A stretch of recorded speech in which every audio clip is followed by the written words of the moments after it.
हमारा इतिहास बहुत बड़ा लंबा इतिहास है। पीछे अतीत में जाकर देखें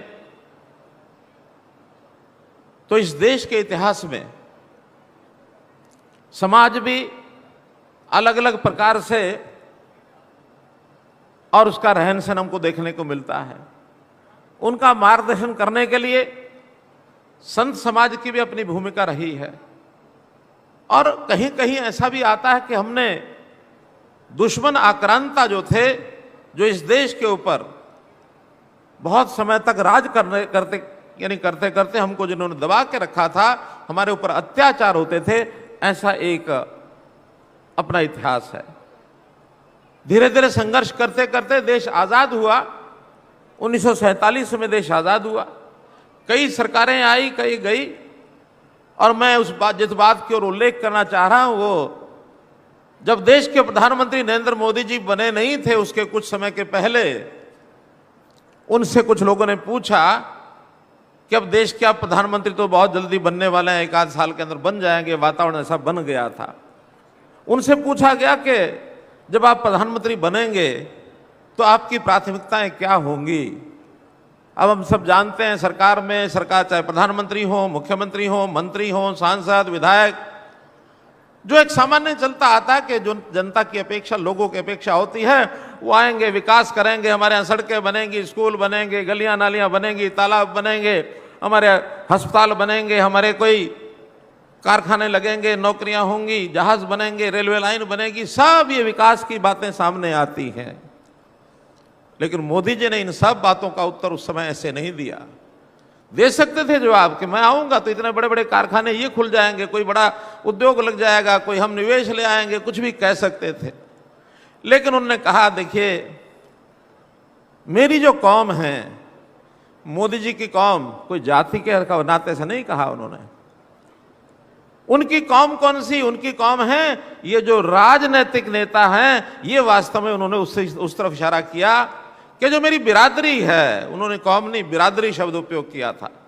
तो जो मेरी बिरादरी है, इस बिरादरी की छवि ये बहुत धूमिल हो गई है। इस बिरादरी की छवि मैंने अच्छी करनी है, सुंदर करनी है, विश्वसनीय करनी है। कैसे ईमानदार नेता खड़े हो, मेरे सामने ये चैलेंज है। बोलो चैलेंज था कि नहीं है? जिनको लगता है चैलेंज था कि नेता कहते ही आदमी बिदक जाता था, क्या कि नेता जो है, राजनीतिक नेता होते हैं जो भ्रष्टाचार करते होंगे, जो कहीं गलत काम करते होंगे, जहां जनता को दुख पहुंचाते होंगे, यानी गलत शब्द बहुत ज्यादा मैं बोल भी नहीं सकता, मंच पर ऐसे शब्द लगाए जाते थे। तो क्या कोई नेता ईमानदार नहीं हो सकता? क्या कोई अच्छा आदमी नहीं हो सकता? क्या अगर नेता अच्छे होंगे तो समाज भी अच्छा होगा, ऐसा उनकी धारणा थी। उन्होंने ये चैलेंज बताया था। और इस चैलेंज के बाद आज हम सबको अभिमान, स्वाभिमान है कि आज देश में अच्छे लोग भी राजनीति में आने लगे हैं। और जब अच्छे लोग आने लगे हैं तो समाज को भी अच्छी दिशा देनी है। तो जो मैं बात पहले कर रहा था, ध्यान सारा पीछे लौट कर चला जाता है कि आखिर उस समय समाज में बुराइयां अच्छाइयां सब होती थी। तो बुराइयों को फैलाने के लिए राक्षस होते थे, अच्छाइयां लाने के लिए कौन लोग होते थे? अच्छाइयां लाने के लिए ये जो हमारा संत शिरोमणि समाज, जो समाज के अंदर महापुरुष संत के नाते से अपनी वाणी से विचार प्रसार करते थे, अपने कोई ना कोई साहित्य के माध्यम से, कोई ना कोई ग्रंथों के माध्यम से समाज को दिशा देते थे। ऐसा ये अवसर, ये सन 1400 के आसपास का जो सारा अवसर गया, उस समय जब धन्ना भगत जैसे व्यक्ति इस पृथ्वी पर अवतरण लेते हैं, उसी समय उससे 50 साल बाद गुरु नानक देव जी आते हैं। उसी समय कई संतों के नाम लिए जा सकते हैं, संत कबीर, महर्षि वाल्मीकि, गुरु रविदास, ये उस समय के नाम हैं। गुरु नानक देव के बाद दशम पातशाही अगले 200 साल तक, ये उन्हीं का नाम उसी समय का है। उन लोगों ने समाज जीवन को पहले भक्ति भाव से ठीक किया। लोगों के मनों में जो बिल्कुल बुझा हुआ मन था, अंधेरा ही अंधेरा था, निराशा ही निराशा थी, लोग भय खाए हुए बैठे थे, उनको कोई बोलने की आजादी भी नहीं थी, उनको थोड़ा सा जागृत किया। और उसके बाद दुश्मनों से लड़ाई लड़नी है तो फिर हथियार तलवार भी उठाई, हथियार तलवार उठा करके दुश्मनों का मुकाबला किया। गुरु गोविंद सिंह के समय में ये सारे काम हुए, शिवाजी के समय ये काम हुए, महाराणा प्रताप के समय ये काम हुए। कितने ही महापुरुष ऐसे हुए हैं जिन्होंने देश को ठीक दिशा दी है। तो विचार आया कि हम भी क्या वो सड़कों नालियों में लगे रहेंगे या कोई संतों महापुरुषों को भी याद करेंगे। उसके बाद हरियाणा में हमने योजना बनाई कि ये रैलियां तो हम करेंगे, राजनीति रैली, कभी उद्घाटन है, कभी शिलान्यास है, कभी कोई मांग पत्र आता है, कभी कोई हम राजनीति में किसी को गालियां देते हैं, अपनी प्रशंसा करते हैं, लेकिन इससे काम नहीं चलेगा। हमको ये संतों महापुरुषों के सम्मान के लिए भी कुछ करना पड़ेगा।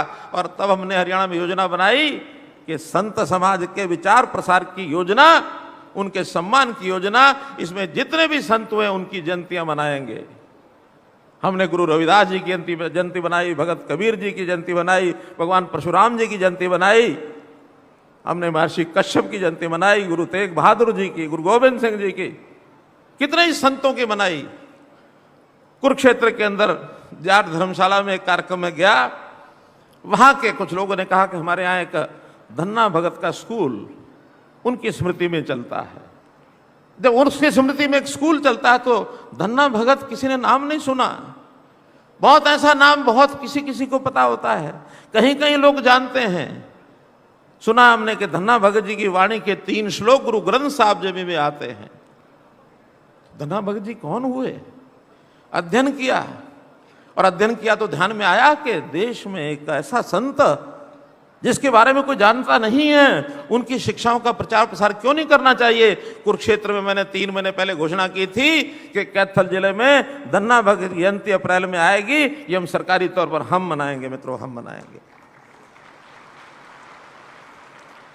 ये सारी कहानी कथा मैं इसलिए सुना रहा हूं कि कुछ लोग चर्चा कर रहे हैं कि ये नाम कहां से इनको याद आ गया, धन्ना भगत, आज तक क्यों याद नहीं आया। हम कहते हैं मैं याद तो आया, आपको तो याद भी नहीं आया। आखिर कोई राजनीतिक आदमी कोई शिक्षा देने वाले संतों की बात नहीं कर सकता, कोई बंधन थोड़ी ही है।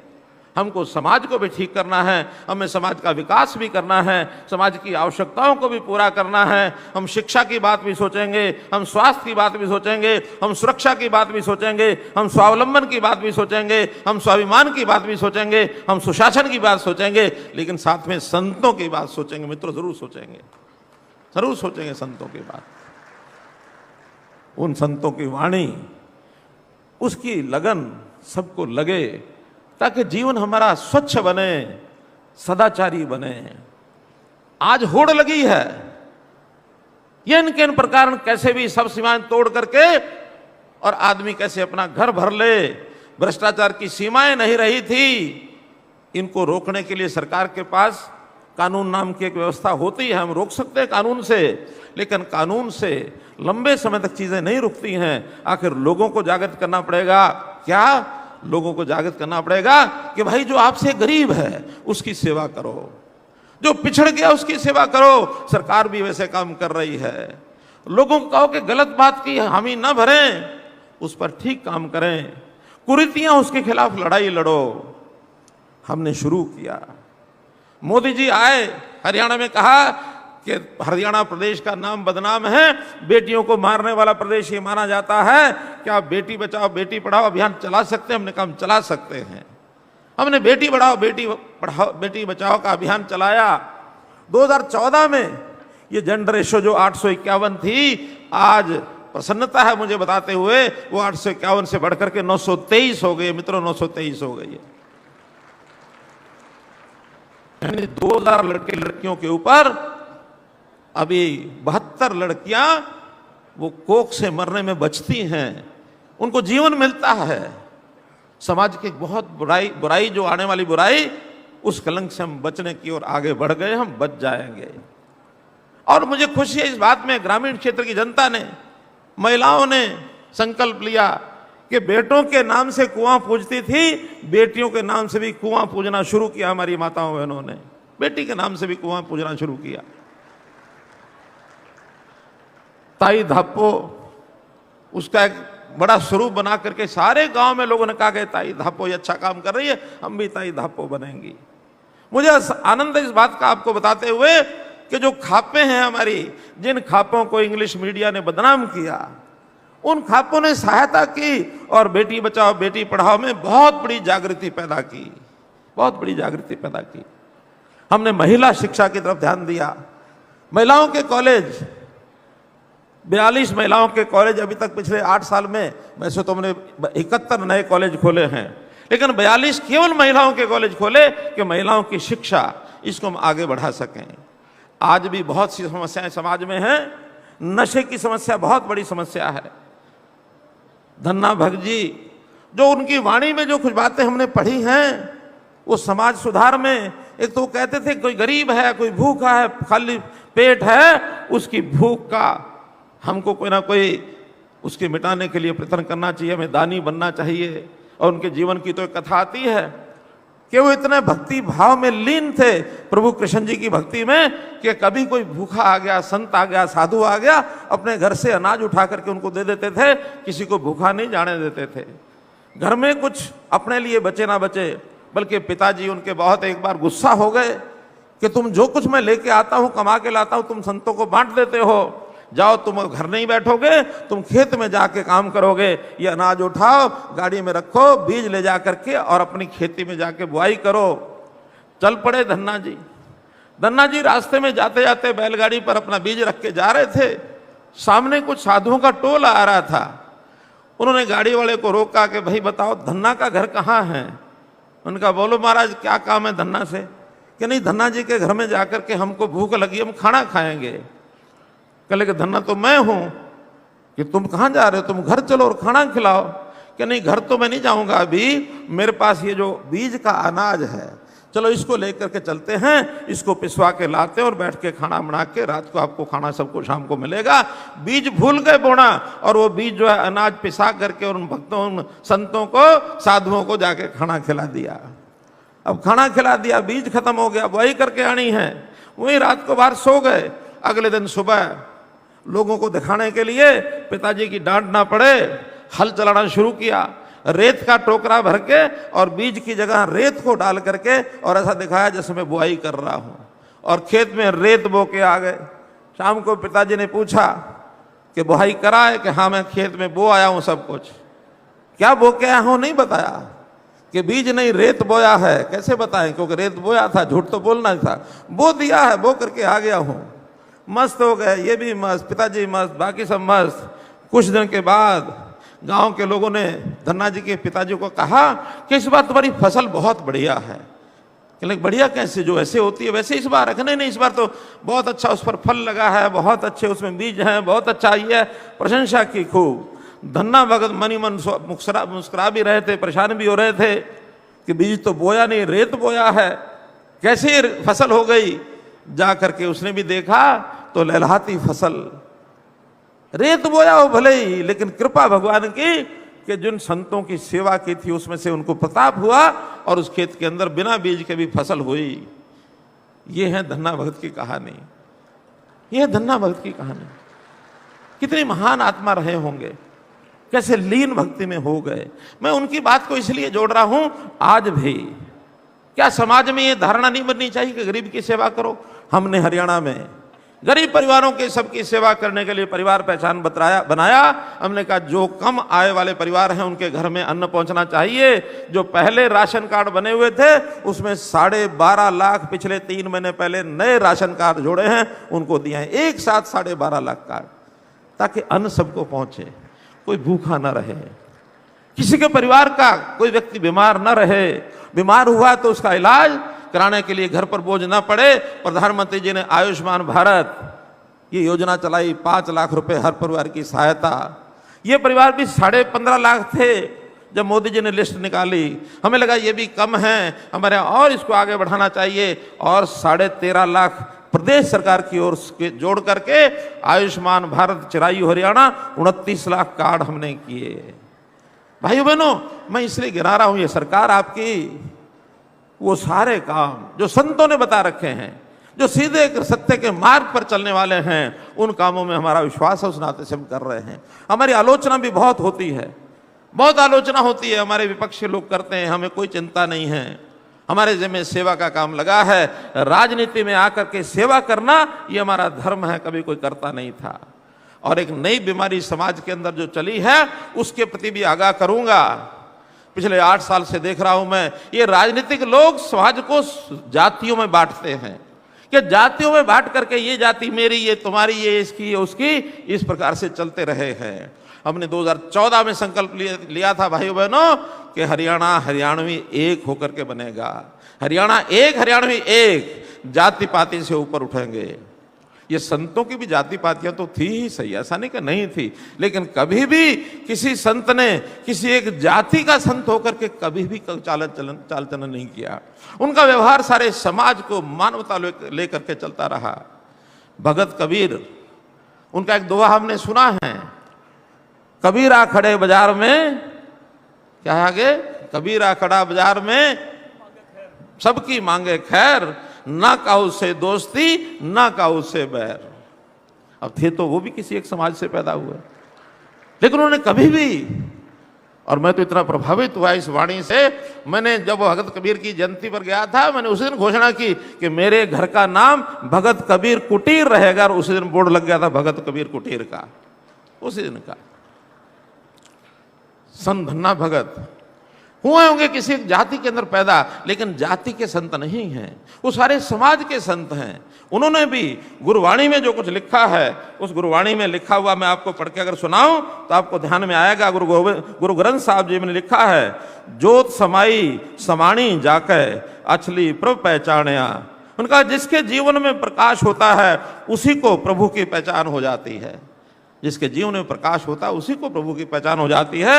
आगे लिखता है, धन्य धन पाया धरणीधर, धन्य धन पाया धरणीधर, मिली जन संत समाण्या। धन्ना भगत कहते हैं कि उनका प्रभु से मिलन हुआ है, जो सृष्टि पालक प्रभु हैं, उनका जो मिलन हुआ है, संत संगति को पाकर प्रभु के साथ वो आत्मसात हो गए हैं। यानी कितना बड़ा विचार उनका। ऐसे संत को भुला बैठे, तो ऐसे संत को भुलाना नहीं है। हमने उनके जीवन को शिक्षा लेते हुए, और चाहे वो हैं चाहे उनके समय के और संत हुए हैं। मैं बताया कि 50 साल के बाद गुरु नानक देव जी भी हुए हैं। इस क्षेत्र में, इलाके में गुरु नानक देव जी की वाणी का भी बड़ा प्रसार है। गुरु नानक देव जी ने 3 शब्द हमको दिए थे। उन्होंने कहा था कि कृत करो, अर्थात मेहनत करो, ईमानदारी से करो। दूसरा उन्होंने कहा था कि नाम जपो, भगवान को याद करो। तीसरा कहा था वंड छको, कि गरीब को सहायता करो, सब में बांट करके खाओ। तो सब बांटेंगे, समाज का एक दर्शन ये उन्होंने हमारे सामने रखा था।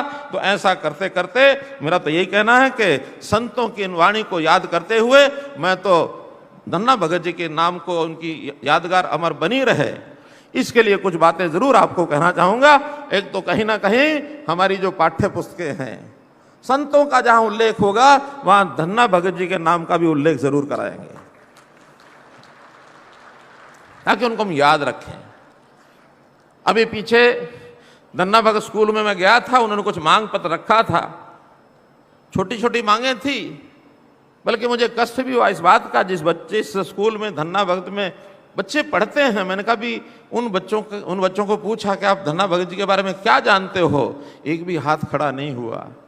मैंने उसी समय कहा कि धन्ना भगत जी के पुस्तक इन बच्चों को पढ़ाओ, जो जिस स्कूल में पढ़ते हैं उस नाम को याद रखेंगे। धन्ना भगत जी का स्टैचू हमने कुरुक्षेत्र में लगाया था, तो एक धन्ना भगत जी का स्टैचू धनौरी के गांव में या यहाँ के आसपास के लोग जहां चाहेंगे, जहां उनकी मान्यता है, एक स्टैचू उनका यहां लगवाया जाएगा ताकि अमर बना रहे उनका नाम। धन्ना भगत जी के मंदिर में आज उपराष्ट्रपति महोदय जी के साथ मैं भी दर्शन करने गया था। वहां उन्होंने मांग रखी है कि एक लंगर हॉल बनाया जाए, उस लंगर हॉल की भी स्वीकृति दी जाती है। ऐसे ही वहां एक धन्ना भगत जी के नाम का तालाब है, सरोवर है, उसकी स्पोर्ट वाल, उसकी जो लाइनिंग है, वैसे तो हमारा पौंड अथॉरिटी का काम उस पर चल रहा है, फिर भी उस पर लाइनिंग, उस पर घाट वगैरह बन जाए, उसका और सौंदर्यकरण जो है उसका वो किया जाएगा। इसी प्रकार अब ये छोटी बातें हैं, इनका तो कहने का उतना अर्थ नहीं है जितनी एक बड़ी घोषणा में आज करने का मन कर रहा है, क्योंकि धन्ना भगत जी के नाम से प्रभावित होकर के हमने ये कार्यक्रम किया है। तो बड़े बड़े महापुरुषों के नाम से हमने कुछ संस्थानों के नाम रखे हैं। तो आज मैं जींद जिले में हैबतपुर में जो मेडिकल कॉलेज बन रहा है, उस मेडिकल कॉलेज का नाम संत शिरोमणि धन्ना भगत जी के नाम से रखता हूं। ताकि इनका नाम अमर रहे। बहुत ऐसे पीछे राजनीतिक आदमी आए दो, या तो फिर अपने पिताजी का, दादाजी का नाम रखते हैं या अपने ही नाम से चीजों को आगे चलाने लग जाते हैं। लेकिन हम कहते हैं कि जिन्होंने बहुत समाज के लिए किया, अनाम जो हैं, ऐसे अनसंग हीरो जिनको कह सकते हैं, ऐसे लोगों को याद रखो। हमने इससे पहले भी एक यूनिवर्सिटी का नाम महर्षि वाल्मीकि यूनिवर्सिटी नाम रखा, एक यूनिवर्सिटी का नाम भगवान विश्वकर्मा के नाम से हमने वो रखा, एक यूनिवर्सिटी का नाम पंडित दीनदयाल उपाध्याय के नाम से रखा। ऐसे ही पिछले दिनों में एक मेडिकल कॉलेज का नाम गुरु रविदास जी के नाम से रखा। तो आज उसी कड़ी में एक मेडिकल कॉलेज का नाम महर्षि संत शिरोमणि धन्ना भगत जी के नाम से उस मेडिकल कॉलेज को मैं रख रहा हूं। कुछ गांव की मांगे भी मुझे दी गई हैं, हालांकि आसपास के इलाके की भी मांगे आई हैं, क्योंकि यहाँ तो जन समाज केवल गांव का नहीं, आसपास के गांव से या विधानसभाओं से भी आया है, कई जिलों से भी आया है। तो मैं आज तो थोड़ी मांगे केवल इस गांव की हैं, उसकी अनाउंसमेंट कर रहा हूं। बाकी विधानसभाओं की जितनी अनाउंसमेंट हैं, जब जब भी वहां जाना होगा या हम उसकी फिजिबिलिटी देख करके एक साथ वहां की अनाउंसमेंट करेंगे। लेकिन इस गांव के नाते से चूंकि यहाँ आना हुआ, तो यहाँ के लोगों की अपेक्षा है, सबसे पहला तो धनौरी में एक महिला कॉलेज, गर्ल्स कॉलेज, इसकी डिमांड आई है, उसको मंजूर किया जाता है। इसी प्रकार यहां पर पीने के पानी की एक कठिनाई है। पानी की सप्लाई शायद कहीं दूसरी साइड से होती होगी, लेकिन सप्लाई भाखड़ा नहर से हो जाए, यहाँ की मांग है, इसकी सप्लाई भाखड़ा नहर से की जाएगी।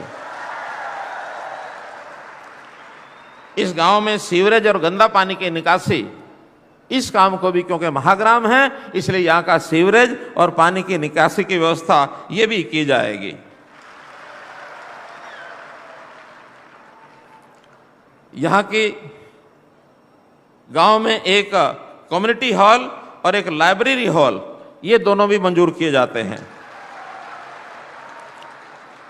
अनाज मंडी, उसमें कच्चे फड़ हैं, उसको पक्का कराना, आरसीसी का कराना, गेटों के रिपेयर, पेंट कराना, मंडी में जो कैटल शेड बना है उसको तोड़ करके उसकी जगह और कोई व्यवस्था उसकी की जाए, एलटी लाइन बिछा करके लाइट की व्यवस्था की जाए और मार्केट कमेटी का कार्यालय बनाया जाए, पीने के पानी, वाटर सप्लाई का जो सिस्टम है मंडी का, वो सब किया जाए।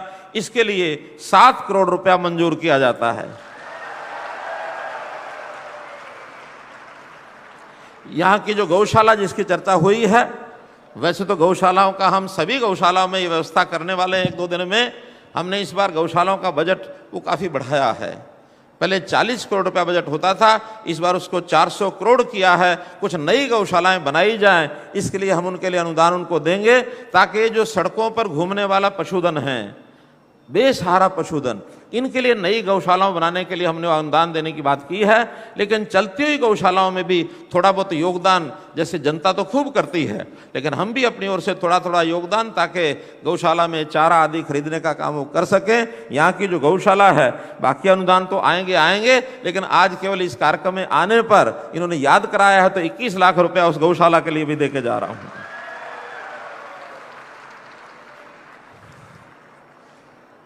मित्रों, मन में भाव यही है कि काम करते रहो, काम करते हुए आगे बढ़ें। कर्मण्येवाधिकारस्ते मा फलेषु कदाचन, भगवान कृष्ण ने ये गीता का उपदेश कुरुक्षेत्र में दिया था। और ये कुरुक्षेत्र की जो 48 कोसी परिक्रमा की जो एरिया है, मुझे लगता है या तो उसी के अंदर आता है, उसके नज़दीक लगता है। इस क्षेत्र में भी मैं आप सब लोगों से आह्वान करूंगा कि निस्वार्थ भाव से, ईमानदारी से, मेहनत से आप आगे काम करते रहें। जिसकी ज़रूरत है उस ज़रूरत को पूरा करने का काम हमारा सरकार का है। हाँ, जिसकी ज़रूरत नहीं है वो हाथ आगे ना फैलाए। मैं ये बात कई बार कहता हूं तो हमारे कुछ लोगों को अच्छी नहीं लगती। वो कहते हैं आपने जो करना वो किया करो, ये क्यों कहते हो ये ना किया करो। मेरा इसलिए कहना होता है कि जिसको नहीं ज़रूरत होती जब वो ले लेता है, तो जिसकी ज़रूरत होती है उसको नहीं मिल पाता है। इसलिए उनके साथ अगर न्याय करना है तो जो ठीक ठाक लोग हैं उनको अपने दोनों यानी हाथों की 10 नाखून की कमाई करके आगे बढ़ते हुए और अपना काम चलाना चाहिए। जो बेचारा पीछे रह गया है, जैसे घर में भी एक परिवार का जो आदमी होता है उसको यानी कमज़ोर अगर होता उसी की सहायता की जाती है। और सरकार जो काम करती है उसमें सहयोग करना चाहिए। बहुत से लोग ऐसे भी हैं जो दबाव बनाने के लिए कई बार जो है ना, जैसे जिसका धिंगताना करना, आंदोलन करना, स्ट्राइक करना और जबरदस्ती काम को कराने का भाव जो रखते हैं, वो काम में बाधा डालते हैं, उनको भी हमको समझाना चाहिए कि जो अच्छा काम सरकार कर रही है उसका साथ देना चाहिए। कहीं कोई कमी रह जाए तो उसके लिए बात करनी चाहिए। संवाद से चीजें आगे बढ़ती हैं।